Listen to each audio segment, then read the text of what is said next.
Hello foodies, welcome to ಪಾವಿಸ್ ಅಡುಗೆ studio. ಇವತ್ತಿನ special recipe summer special simple banana juice. ತುಂಬಾ ಟೇಸ್ಟಿಯಾಗಿರುತ್ತೆ ಈ ಒಂದು ರೆಸಿಪಿ.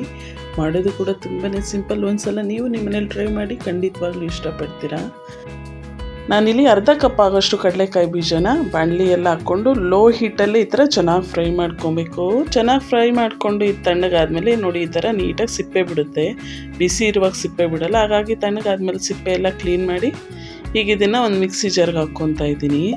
ಹಾಗಿದ್ರೆ ಇದೇ ಫಸ್ಟ್ ಟೈಮ್ ನೀವು ನನ್ನ ಚಾನಲ್ನ ನೋಡ್ತಿರೋದಾದರೆ ಪ್ಲೀಸ್ ಒಂದ್ಸಲ ಸಬ್ಸ್ಕ್ರೈಬ್ ಮಾಡ್ಕೊಳ್ಳಿ. ಹಾಗೆ ಪಕ್ಕದಲ್ಲಿ ಬರ್ತಕ್ಕಂಥ ಬೆಲ್ ಐಕನ್ನು ಕ್ಲಿಕ್ ಮಾಡಿ. ಲೋ ಹೀಟಲ್ಲಿ ಕಡಲೆಕಾಯಿ ಬೀಜ ಉರಿಯೋದ್ರಿಂದ ಒಳ್ಳೆ ಘಮ ಕೊಡುತ್ತೆ, ತಿನ್ನೋದಕ್ಕೂ ಒಳ್ಳೆ ಟೇಸ್ಟ್ ಇರುತ್ತೆ. ಈಗ ಇದನ್ನು ಒಂದು ಸ್ವಲ್ಪ ತರಿಯಾಗಿ ಪೌಡರ್ ಮಾಡ್ಕೊಳ್ಳೋಣ. ನೋಡಿ, ಇಷ್ಟಾದರೆ ಸಾಕಾಗುತ್ತೆ. ಈಗ ಇದಕ್ಕೆ ನಾನಿಲ್ಲಿ 4 ಬಾಳೆಹಣ್ಣು ಯೂಸ್ ಮಾಡ್ತಿದ್ದೀನಿ. ನೀವು ಎಷ್ಟು ಕ್ವಾಂಟಿಟಿಯಲ್ಲಿ ಬಾಳೆಹಣ್ಣು ಅಥವಾ ಜ್ಯೂಸ್ ಮಾಡ್ತಿದ್ರೋ ಅದ್ರ ಮೇಲೆ ಡಿಪೆಂಡ್ ಆಗುತ್ತೆ. ಇದನ್ನೇ ಇನ್ನಷ್ಟು ಡಬಲ್ ಮಾಡ್ಕೊಳ್ಳಿ, ಇನ್ನೂ ಜಾಸ್ತಿ ಬೇಕು ಅನ್ನೋದಾದರೆ. ಈಗ ಇದು 4 ಬಾಳೆಹಣ್ಣನ್ನ ನಾನು ಮಿಕ್ಸಿ ಜಾರ್ಗೆ ಹಾಕ್ಕೊತಾ ಇದ್ದೀನಿ.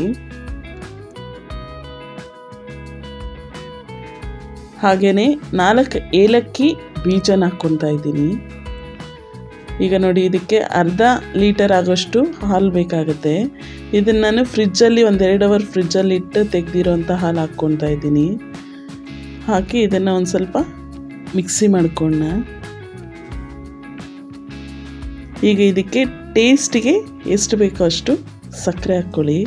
ಸಕ್ಕರೆ ಬೇಡ ಅನ್ನೋರಾದರೆ ಬೆಲ್ಲ ಯೂಸ್ ಮಾಡ್ಕೊಳ್ಳಿ, ಆದರೆ ಸಕ್ಕರೆನೇ ಸ್ವಲ್ಪ ಟೇಸ್ಟ್ ಕೊಡುತ್ತೆ ಜ್ಯೂಸ್ಗೆ. ಈಗ ನೋಡಿ, ಇನ್ನು ಸ್ವಲ್ಪ ಹಾಲು ಹಾಕ್ಕೊಂಡು, ಈಗ ಇದು ಐಸ್ ಕ್ಯೂಬ್ ಆಪ್ಷನಲ್ಲು. ಮೊದಲೇ ಫ್ರಿಜ್ಜಲ್ಲಿ ಹಾಲಿಟ್ಟು ಮಿಕ್ಸಿ ಮಾಡ್ಕೊಳೋದ್ರಿಂದ ನಿಮಗೆ ಅವಶ್ಯಕತೆ ಇದ್ದರೆ ಐಸ್ ಕ್ಯೂಬ್ ಹಾಕ್ಕೊಳ್ಳಿ, ಇಲ್ಲಾಂದರೆ ಸ್ಕಿಪ್ ಮಾಡಿ. ನೋಡಿ, ಐಸ್ ಕ್ಯೂಬ್ ಹಾಕ್ಕೊಂಡು ಮತ್ತೆ ಇನ್ನೊಂದು ರೌಂಡ್ ಮಿಕ್ಸಿ ಮಾಡ್ಕೊಂಡಿದ್ದೀನಿ. ಈ ಟೈಮಲ್ಲಿ ನೀವು ಬೇಕಿದ್ರೆ ಟೇಸ್ಟ್ ನೋಡಿಕೊಂಡು ಸಕ್ಕರೆ ಬೇಕಿದ್ರೆ ಸಕ್ಕರೆ ಆ್ಯಡ್ ಮಾಡ್ಕೊಬೋದು. ಟೇಸ್ಟ್ ಅಂತೂ ಸಖತ್ತಾಗಿತ್ತು. ಈ ಒಂದು ಬನಾನಾ ಜ್ಯೂಸು ಮಾಡೋದು ಸಿಂಪಲ್ಲು. ಇಷ್ಟ ಆಯಿತಾ? ಇಷ್ಟ ಆದರೆ ಈ ವಿಡಿಯೋನ ಲೈಕ್ ಕೊಟ್ಟು ನಿಮ್ಮ ಫ್ಯಾಮಿಲಿ ಫ್ರೆಂಡ್ಸ್ಗೆ ಶೇರ್ ಮಾಡಿ. ನೀವು ಇದೇ ಥರನೇ ಟ್ರೈ ಮಾಡಿ, ಟೇಸ್ಟ್ ಹೇಗೆ ಬಂತಂತ ಕಮೆಂಟ್ ಮಾಡಿ. ಆದರೆ ನನ್ನ ಚಾನಲ್ನ ಸಬ್ಸ್ಕ್ರೈಬ್ ಮಾಡ್ಕೊಳ್ಳೋದು ಮಾತ್ರ ಮರಿಬೇಡಿ. Thank you.